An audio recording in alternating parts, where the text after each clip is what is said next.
Guerrilla, primero las presentaciones. Mi nombre es Clausen. Detrás de ese ilusorio espejo se encuentra Mike Rauda, que es el productor de este capítulo en el que les vamos a hacer una especie de conteo, un top de nuestras mejores películas de vampiros.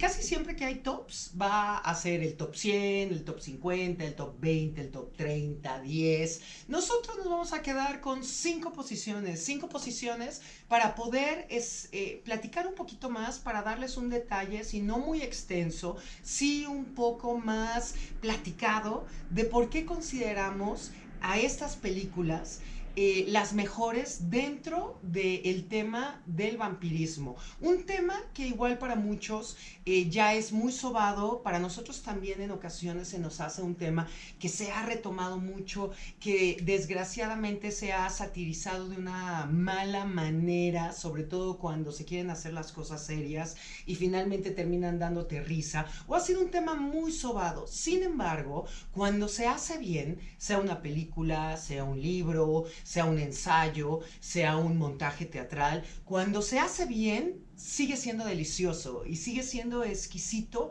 retomar muchos de los aspectos de la figura del vampiro a lo largo de la historia en cualquiera de sus características, sea por la parte monstruo, sea por la parte erótica, sea por la longevidad que puede tener en la imaginación un ser, un personaje, y todo lo que puede atravesar a través de los siglos, o sea también a nivel sátira, a nivel humor negro. Si está bien hecho, sigue siendo ese tema que siempre será apasionante, pese a que un 70-80% de lo que desgraciadamente se ha hecho de los vampiros no vale la pena o se ha hecho con un mal enfoque. Entonces por eso quisimos el día de hoy concentrarnos a pocos escalones, pocos peldaños, para darles nuestro top en cuanto a películas de vampiros. En un top siempre va a haber discusiones, siempre va a haber polémica, siempre va a haber gente que está desagusto, pero creo que ese es el caso de los tops. Y por eso, y seguramente haremos muchos capítulos con este tipo de listados, siempre nos han apasionado los tops, las estadísticas, el análisis de determinados datos, pero en el caso de los tops, siempre que lo hagamos y que lo hemos hecho, mencionamos de dónde es la fuente, es decir, quién está haciendo ese top, sea un medio, sea un periodista, sea un escritor, que eso te va a dar mucho el camino por el que va ese listado, y de ahí que sea interesante. Los mejores libros según David Bowie, por ejemplo, que igual hay algunos que uno no esté de acuerdo y que sin embargo, al tener una credibilidad ante ese personaje, te da una guía de por dónde quizá puedes investigar si hay algo que no has visto o no has leído o no has escuchado. En este top en particular, el que estamos haciendo el día de hoy, es en base a nuestra opinión, en base a nuestra percepción en torno a todas las películas de vampiros. ¿Cuáles son esas 5 posiciones más altas en cuanto a las películas que se han hecho, vamos a decir entre comillas, contemporáneamente? El tema del vampiro da para mucho y para muchos tratamientos, y sin embargo estas películas, que a nuestro punto de vista son las mejores, las estamos también tomando en un nivel de una persona común y corriente, es decir, nosotros, que son las películas que estamos viendo y viendo y viendo, y que no te cansas de verlas, y que en un momento en que igual no tienes nada que hacer, pones el Blu-ray, pones el DVD o la pones en streaming y te seguirán fascinando y te seguirán encantando. Creo que ese es el punto verdadero de cuando una película te gusta, y no únicamente una película que por postura, que por posición vas a decir que es la mejor que has visto en tu vida, sea porque la mayoría de críticos dicen que es la mejor, porque el tiempo en el que se realizó merece un respeto, o esa postura muy intelectualoide de decir, esta película me duerme, pero a fin de cuentas tengo que decir que es la mejor porque así lo dice la buena crítica. Y no dudo que haya muchas películas que efectivamente y de corazón a mucha gente le gustan a pesar de que sean aburridísimas. Es cuestión de gustos, claro está. Pero ¿cuántas personas no efectivamente dicen que les gustan, aunque se duerman, porque es lo que te hace ver más intelectual, de mayor conocimiento, de mayor interés o de mayor profundidad en un determinado tema? Aquí no. Este top 5 es meramente de un gusto tanto personal, si ustedes quieren, como Clausen, como Hexen, que es nuestro programa de radio, como el Scary, que es nuestro híbrido de restaurant bar. Si ustedes quieren verlo así, y va a haber personas que estén en desacuerdo con nosotros, y está bien. Ojalá no los vayan comentando, ya sea en nuestras redes, en Facebook, en Twitter, en Instagram, aquí en el canal, que nos vayan poniendo cuáles son esas películas de vampiros que ustedes consideran las mejores. Creo que los primeros números son los más difíciles, siempre. El poder ubicar 4 o 5 posiciones viene a ser muy difícil, porque a fin de cuentas hay una gama, en este caso de películas, que son maravillosas. Vamos a empezar con un escalón, una posición que no tiene número. Es decir, le estamos poniendo la posición 0, porque es una película que va más allá de cualquier película de vampiros, porque a fin de cuentas viene a ser esa película que gesta mucho de ese sentido del vampiro, y más en su manera tradicional. Estamos hablando que quizá no es tanto como película, una película muda de 1992 que ubicaríamos en la posición 0, porque está sobre toda película de vampiros, que es Nosferatu, de Murnau. Una película de 1992 muda, blanco y negro, que sería muy injusto ponerla a competir con películas que son más contemporáneas, que son las que abarcarán nuestro top 4, nuestras 4 primeras posiciones. Esta película le estamos poniendo el escalón 0, porque a fin de cuentas el personaje es el mejor personaje a nuestro punto de vista a nivel vampírico. Estamos hablando de Nosferatu. Se nota, somos un poco fans de esta representación del vampiro. De hecho, también, a ver si lo alcanzan a ver, en nuestro iPad es el wallpaper, que es un modelo en 3D, ¿no? Es un modelo que hizo ajustes Mike, y que es una maravilla. Es un personaje mágico.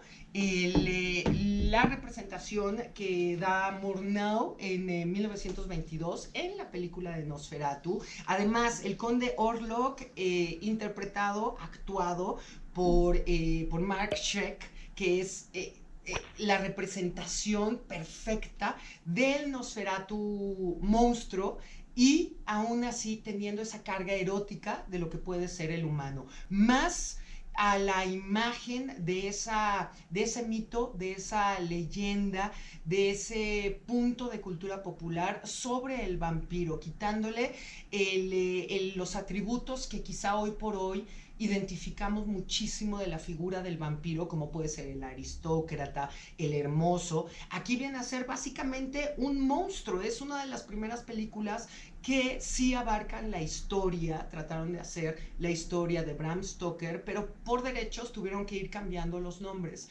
Entonces, la viuda de Bram Stoker, de hecho, posteriormente tuvo una serie de demandas justo con esta película del expresionismo alemán, 1922. El subtítulo sería Una sinfonía de terror. El conde Orlok es, como lo decíamos, Max Schreck, que hace una interpretación maravillosa, ¿no? En 1979 se hace un remake. Bernard Herzog es quien hace este remake de las películas que son rehechas y que también son extra afortunadas.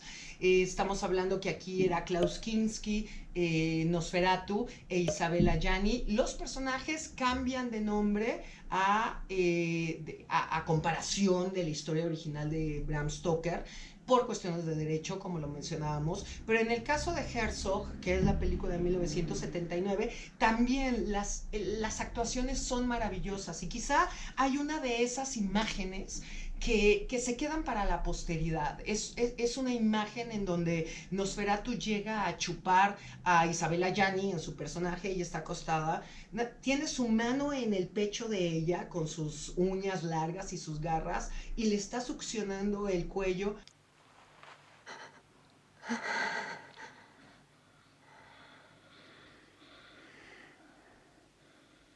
Es una de las, si ustedes quieren fotos, de las imágenes quizá más eróticas que pueda haber dentro del cine, junto o conjuntando lo que es esa imagen de monstruo con esa parte erótica de lo que es el vampiro si fuera con sus características de ser humano. Después hubo una es como una comedia que se hizo en el 2000 basada en esta historia, en la generación de la película de Nosferatu. Esta se llama Shadow of Vampire, es de Elias Merhige, en donde Murnau es interpretado por John Malkovich, que supuestamente están rodando Nosferatu. Entonces, al rodar Nosferatu, le contratan a un actor para que la haga de Nosferatu, que es William Dafoe. Y efectivamente en la película ya se muestra ahí que supuestamente está actuando el papel de Nosferatu, pero en realidad sí es Nosferatu, que eso no lo sabe nadie, ¿no? Y le está prometiendo presas para que justamente grabe la película. Y creo que también aquí William Dafoe es un Nosferatu maravilloso, su caracterización, su actuación de una comedia que también lleva bien ese legado de Nosferatu. Por eso lo estamos poniendo a esta camada de películas sin posición en el número 0, porque es el vampiro clásico, es el vampiro que nadie va a poder derrotar. El Nosferatu es la cumbre, vamos a decirlo, de lo que es el personaje vampírico.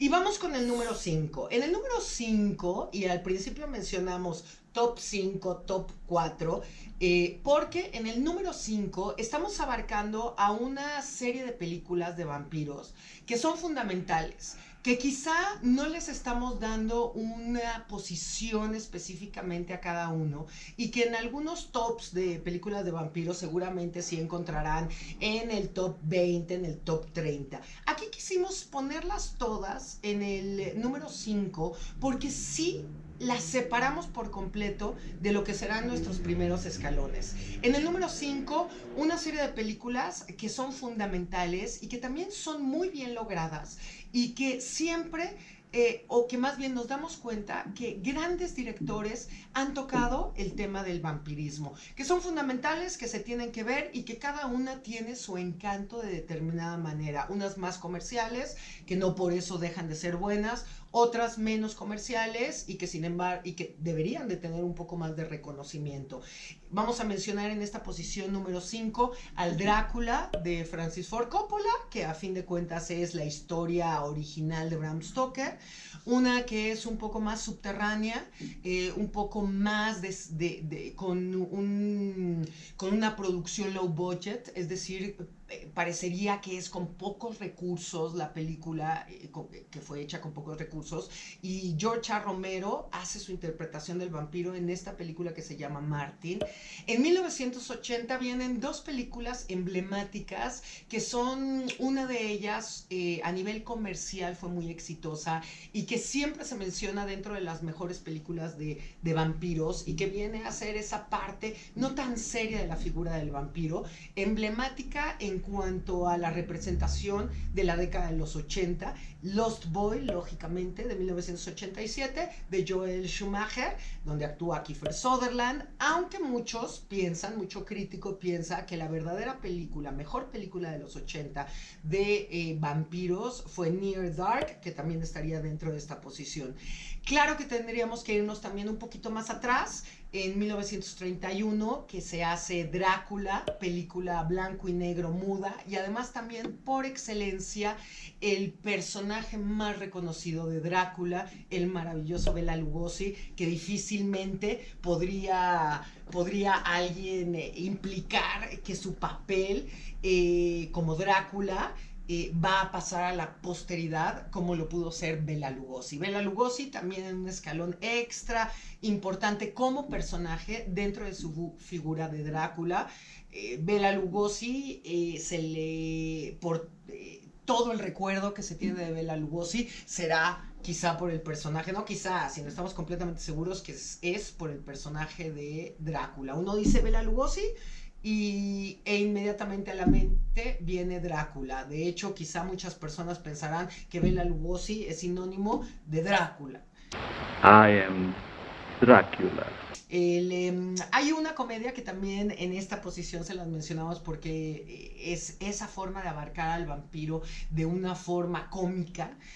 También gran director Roman Polanski hace en 1967 una comedia llamada The Fearless Vampires Killers, or Pardon Me, But Your Teeth Are in My Neck. Un título larguísimo, pero que es de las comedias que uno forzosamente tiene que ver de vampiros. Y en 1994, la película que disparó a Anne Rice, también como portavoz, no únicamente del tema vampírico, sino también dentro de la escena oscura, la adaptación al cine de su película Interview with a Vampire, de Neil Jordan. También una película extra lograda, quizá en su momento había mucha duda y crítica porque estaba desde Brad Pitt hasta ¿cómo se llama este hombre? Brad Pitt, Tom Cruise. Tom Cruise también en la película, que creo que ese es un gran error. De repente nos vamos con algunos estereotipos que tienen algunos actores y pensamos que no van a ser dignos representantes, ¿no? Es como decir, como el papel de Bela Lugosi, ¿no? Y aquí Brad Pitt y Tom Cruise lo hacen maravilloso. Creo que es una película también muy bien lograda. Claro, Neil Jordan, como la película de Neil Jordan, y por eso también la ubicamos dentro del número 5. Y ahora sí vamos con nuestras 4 mejores películas de vampiros. No les damos tanto, creo que tenemos bien claro cómo están las posiciones para estas películas emblemáticas del tema vampírico. En el número 4 estamos ubicando a esta película sueca del 2008, Let the Right One In. Las queremos conseguir todas en Blu-ray, pero hay algunas que se tardan horrores en encargarlas. Bueno, se tienen que encargar, entonces nada más les estamos enseñando la versión DVD, aunque la mayoría están en streaming. Pero justamente son esas películas que uno no únicamente quiere ponerlas en la tele ya en streaming, sino que uno las quiere tener físicamente, en todos los formatos. Es decir, si hubiera habido VHS todavía, también las tendríamos en VHS y no nos hubiéramos deshecho del VHS. Let the Right One In es una película sueca del 2008 de Thomas Alfredson. Está basada en un libro del 2004, es decir, 4 años después de haberse escrito y publicado el libro, se hace la adaptación como película. El libro es de John Ajvide Lindqvist. Nuestro sueco no es muy bueno, como verán. Mejor léanlo. John Ajvide Lindqvist. Él hizo el guión también de la película. Un tratamiento del vampiro maravilloso, porque justamente no tiene los estereotipos que en América se consideran como delicados para la interpretación quizá de la belleza del vampiro. Estamos hablando que es los personajes que se utilizan en la película, que actúan en la película, tienen ese encanto nórdico, ese encanto de la percepción europea, y eso es lo maravilloso de esta película. La película trata y el libro, sobre una niña, 12 años, 11 años, que se llama Ellie, que es una vampira, pero ya no crece y es cuidada, es protegida y la sangre la provee un señor más o menos de 45 años. Si uno ve a los personajes, Ellie es una niña que quizá para los estereotipos americanos no es tan bonita. Es medio tosquita, huele raro, su físico no es la típica güerita, bonita, perfecta, por ejemplo, que utilizaron en el remake americano de esta película. Y que si bien no es malo y no le fue tan mal, no, nada que ver. Uno tiene en realidad que quedarse con Let the Right One In, aunque no es malo el remake que se hizo en el 2010. La verdadera joya es la película sueca del 2008, con esa ambientación melancólica, hasta mediocre de determinados pueblos en donde naces, vas día a día sufriendo lo que tengas que sufrir, no pasa nada y te mueres. Es decir, no pasa nada. Aquí es donde se desarrolla esta historia de Déjame entrar. El niño, Oscar, que es de quien se enamora Ellie, un niño de su edad y que será el futuro proveedor de sangre cuando ya no esté el señor de 45 o 50 años, y que es bulliado en la escuela, que realmente es un niño que tiene problemas en su entorno familiar, escolar, social. Entonces es apto para que ellos dos entren en contacto y a fin de cuentas terminen haciendo una buena mancuerna. El niño es maravilloso, ¿no? En toda la película, cómo se le escurre el moquito, su boca, son actuaciones maravillosas. Entonces, en el número 4 estamos ubicando justamente Déjame entrar, de Suecia, del 2008. Si pueden, lean el libro también. La parte que quizá la película te deja únicamente entre líneas, que creo que estuvo bien, que no fuera tan literal como es en el libro, esa parte que te deja ese sabor como que hay algo torcido en las relaciones entre la niña, entre el señor, entre Oscar. Hay cierto sentido, hasta un poco de desvío pedofílico, aunque claro, en el tema vampírico no podemos abarcar, como clavarnos en ese tipo de cuestiones éticas, porque a fin de cuentas, en este caso, pues igual se habían conocido quizá de niños, ¿no? Sin embargo, te deja un sabor.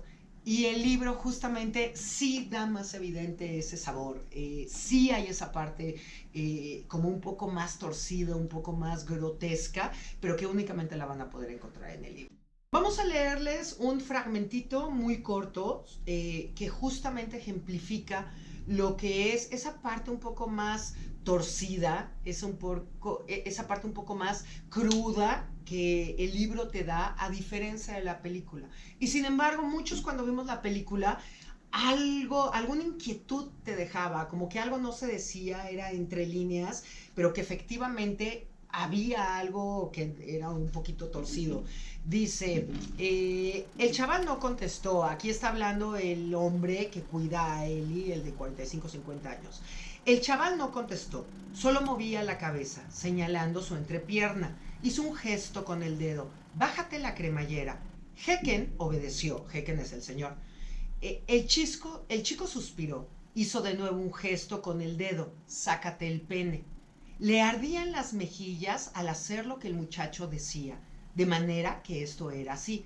Él era el que obedecía, no ponía ningún deseo en ello, no era él quien lo hacía. Su pequeño pene no tenía ni la más mínima erección, casi no llegaba a la tapa del retrete. Un cosquilleo cuando el glande entró en contacto con su fría superficie. Nada más un fragmentito chiquito para que se den cuenta medianamente por dónde van esas partes que únicamente uno se queda, o quizá unos dirían es que tienes una mente cochambrosa. No, hay algo que la película, hasta en todo, en su fotografía, los personajes, logran dejarte de inquietud, y quizá en el libro puedan justamente darse cuenta de esa inquietud que quizá saliendo de ver la película uno no lo entiende, ¿no? O uno únicamente está figurando. Lo ubicamos en el número 10, en el número 4, Let the Right One In. Su remake no es que esté malo, digo, para verse, pero no, toda la fotografía y todo va con los estereotipos americanos, y acá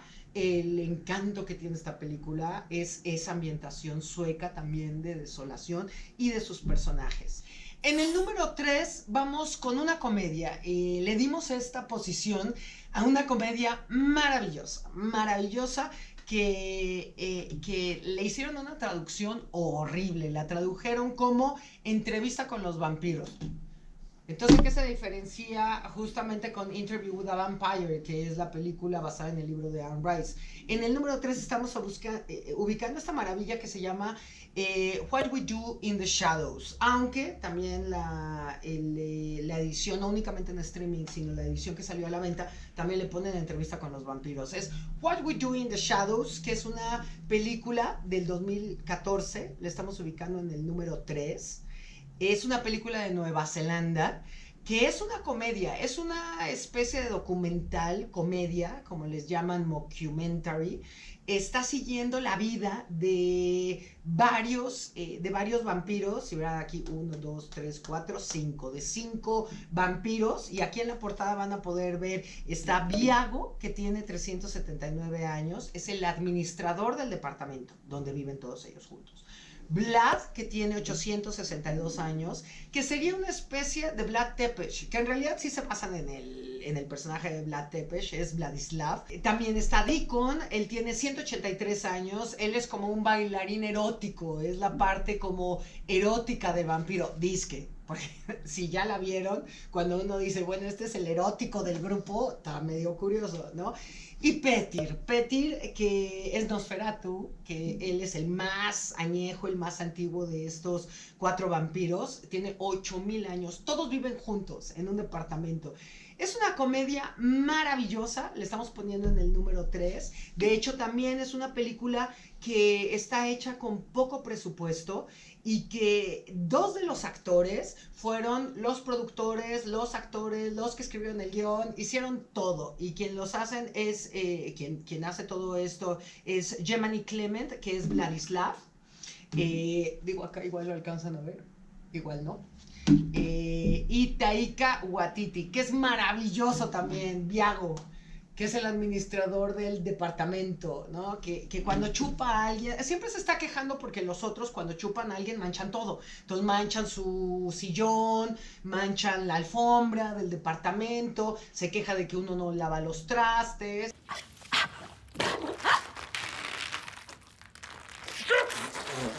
¡Shit!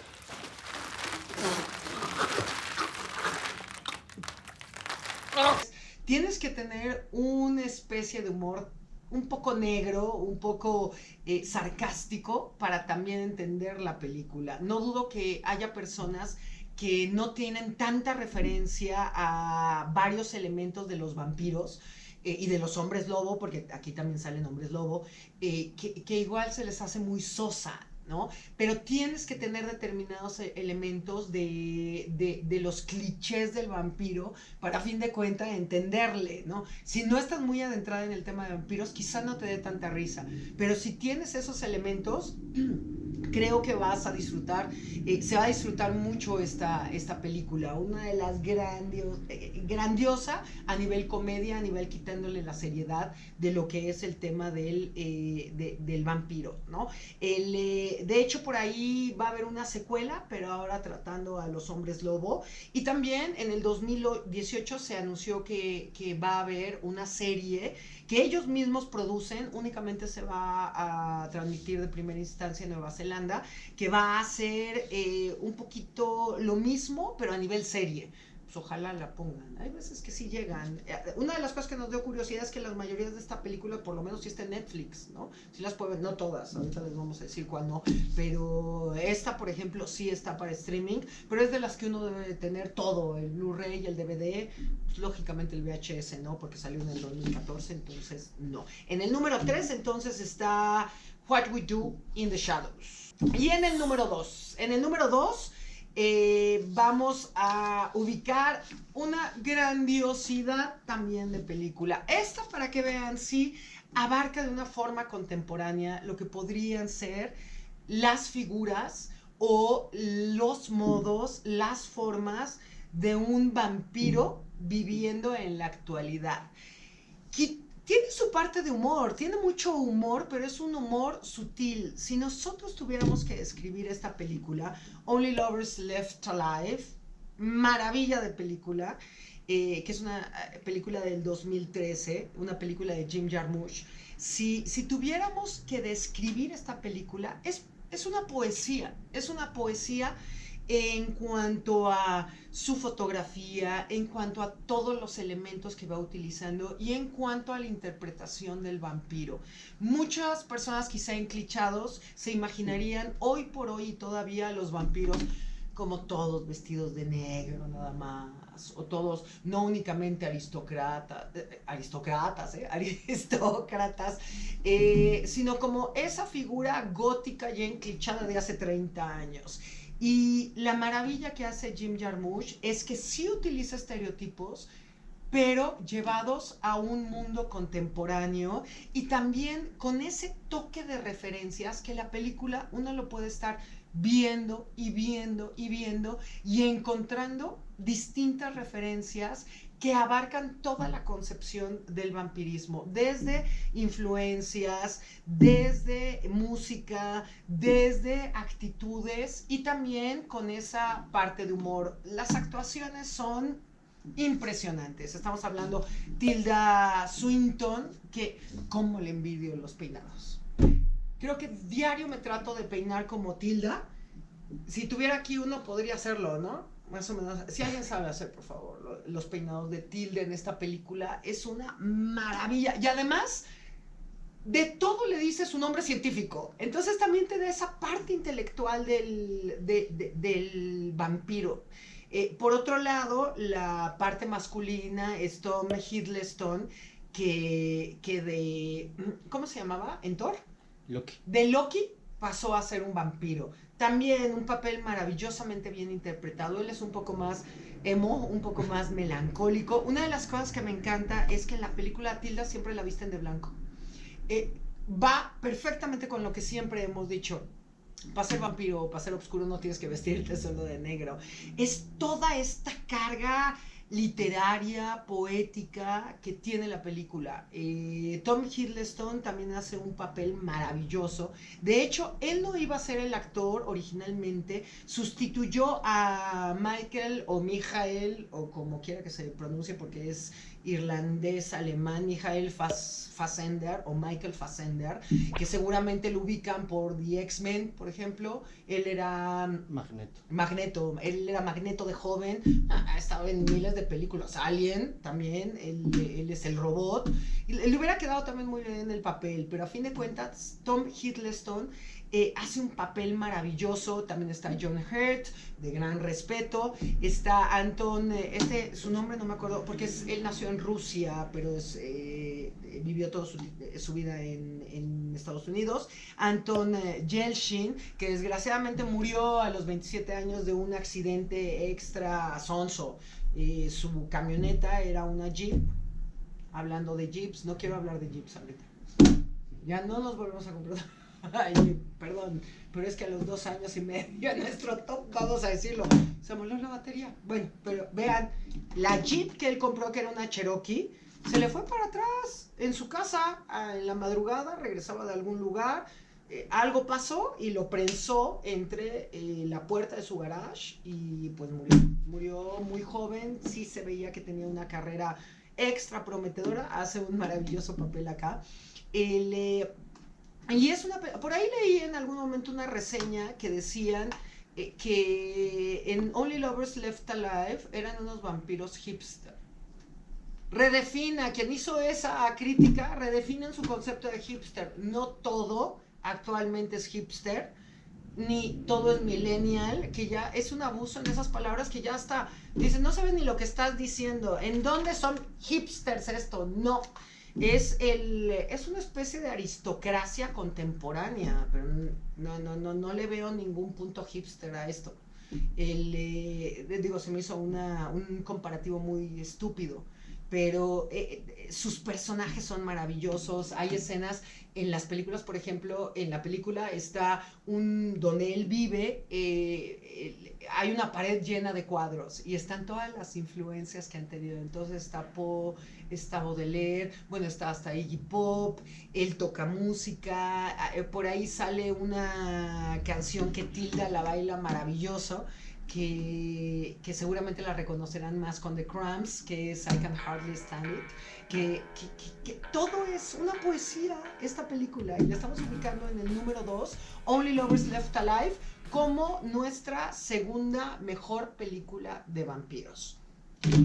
Y número uno, que es una película que tiene todo. Creo que en nuestro top abarcamos básicamente el tema del vampiro en sus distintos géneros, ¿no? En el número 5, bueno, varias películas fundamentales. En el número 4, ese entorno frío, nórdico, un poco torcido, un poco cochambroso, si ustedes quieren, si uno lee, no cochambroso, sino más bien esa parte que también puede ser desviada de un vampiro con Let the Right One In. En la comedia con What We Do in the Shadows, en el número 3.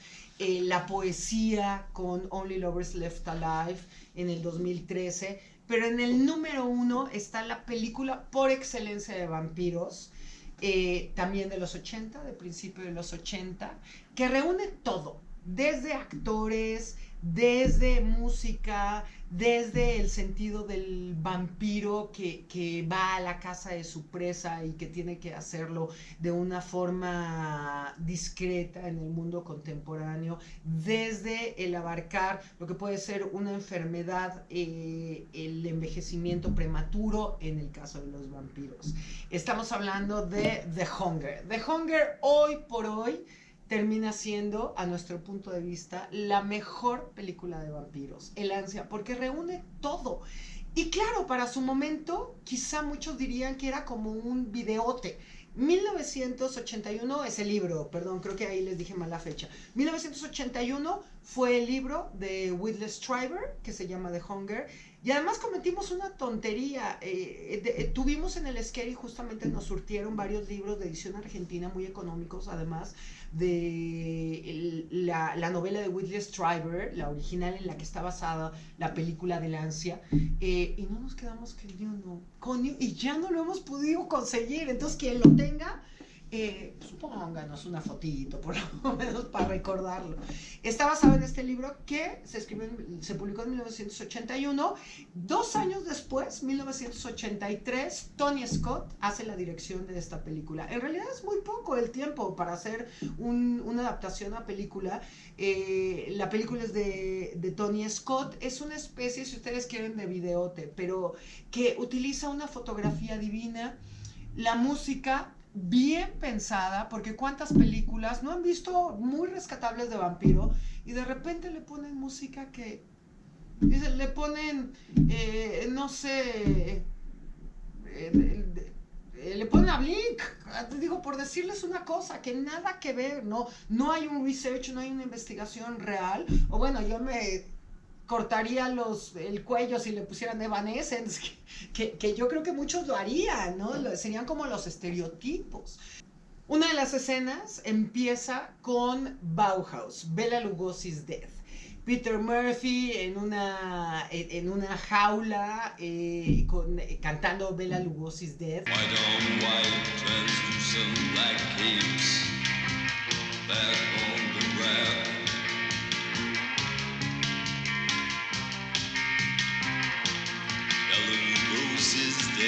Que de hecho, esta toma fue uno de los quiebres de Bauhaus, sumado a también ese anuncio de Maxwell que Peter Murphy aceptó, porque en la película únicamente toman a Peter Murphy y el resto de los integrantes no salió en la toma. Entonces por ahí fue uno de los quiebres más importantes para la disolución de Bauhaus. Pero la música ideal, Bela Lugosi's Dead, Lacme, que es una de las canciones emblemáticas de esta película y que desgraciadamente después se usó en distintas películas justamente para determinadas tomas que venían a ser pues hasta cierto punto entre eróticas, entre melancólicas. Los actores, un cast, actores maravillosos, Catherine Deneuve, David Bowie, Susan Sarandon. Es como la gama de autores ideal para representar una película de vampiros, que hoy por hoy creo no ha habido una película que pueda superar todo este entorno. El tener a David Bowie actuando como vampiro es uno de los... Siempre hemos dicho que Peter Murphy es el vampiro mayor. pero quizá el único que podría estar más allá de eso en el tema vampírico sería David Bowie, pero Bowie era camaleónico, entonces un día era vampiro, otro día era un alienígena y así.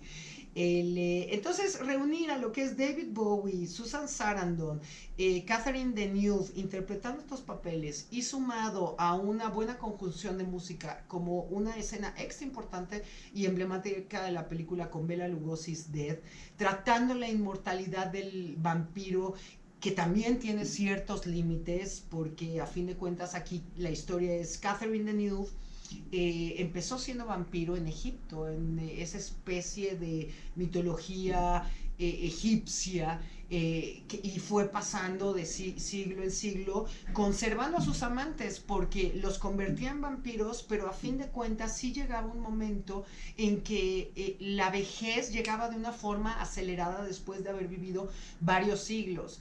Y como no se morían, para conservarlos, los guardaba en sarcófagos, literal, bueno, algunos ataúdes, algunos sarcófagos, para que siempre estuvieran con ella, pero ya no podían salir porque iban siendo, no decrépitos, iban casi deshaciéndose, y ahí quedaban eternamente. Entonces, es esta parte en donde esa inmortalidad del vampiro también hasta cierto punto tiene una humanidad, aunque vendría a ser una humanidad que termina siendo mortal porque nunca vas a poder desprenderte de ella y vas a seguir vivo aunque estés en polvo en un sarcófago. La fotografía es maravillosa, es encantadora, es todo ese erotismo, es toda esa parte que el vampiro te representa de una forma contemporánea. De hecho, Only Lovers Left Alive tiene determinadas, la película número 2, tiene determinadas escenas que son una especie de homenaje a El Ansia, a The Hunger. Lo curioso es que esta película no tuvo tan buena crítica y uno puede encontrar muchos tops de vampiros y ni siquiera te la van a mencionar. De repente hay algunos críticos que dicen que es una película que no está bien lograda, que tiene muchos clichés, bueno, yo no sé qué película de vampiros le darían el número 1 o los primeros números, o quizás son personas que con tal de decir que todo es un cliché, no analizan los momentos y la verdadera importancia de incluir distintos elementos en algunas películas de vampiros. Definitivamente esta película, la del Ansia, nosotros creo que no la dejaríamos como, no la quitaríamos de ese número 1. Por ahí en algún momento se mencionó que iban a hacer un remake. Que no lo hagan, por favor, porque difícilmente se podrían suplir, se podrían reemplazar las actuaciones de un David Bowie, de una Catherine Deneuve, de una Susan Sarandon en los papeles que tienen aquí en El Ansia. Esta, para que vean, sí no está en Netflix. Seguramente la podrán encontrar si la quieren en streaming en algunos sitios, pero en Netflix no está ahí. Es de las que uno tiene que tener absolutamente todo. Todavía viene a ser carita, ¿va? Tanto en DVD, en Blu-ray, sí. Únicamente que lo pida está todavía peor de cara. No, creo que el DVD es carísimo, porque está tan caro el DVD de Lancia, pero vale la pena, la verdad, sí vale la pena. Y es nuestra película, nuestra mejor película de vampiros. The Hunger, El Ansia, que también está basada en un libro de Whitley Strieber. Por eso ubicamos únicamente 5 posiciones, porque si no este capítulo iba a ser como de 5 horas. Mike ya me está viendo como decir, va a durar 1000 y 1000 y 1000 años. No, vamos a seguir haciendo tops, pero justamente para poder entrar a una plática un poquito más, no profunda, porque tampoco es que sea tan profunda, pero un poquito más de por qué determinadas, en este caso películas, las consideramos como las mejores dentro de un determinado tema. Ya haremos otros tops, también seguiremos hablando de determinada forma del tema del vampirismo, que siempre es apasionante. Y pues nos vemos en el próximo capítulo. Recuerden, nos pueden comentar, díganos cuáles son sus mejores películas de vampiros. Pueden ser muy distintas o similares, o ubicándolos en otras posiciones. Nos los pueden comentar aquí en el canal, o también en nuestro Facebook, en nuestro Twitter, en nuestro Instagram, ¿cuál me falta? O en nuestra página, y estaremos contestando ahí todos los comentarios que nos vayan poniendo. Nos vemos en el próximo capítulo. Con esto decimos muy buenas tardes, noches, días, madrugadas o lo que sea.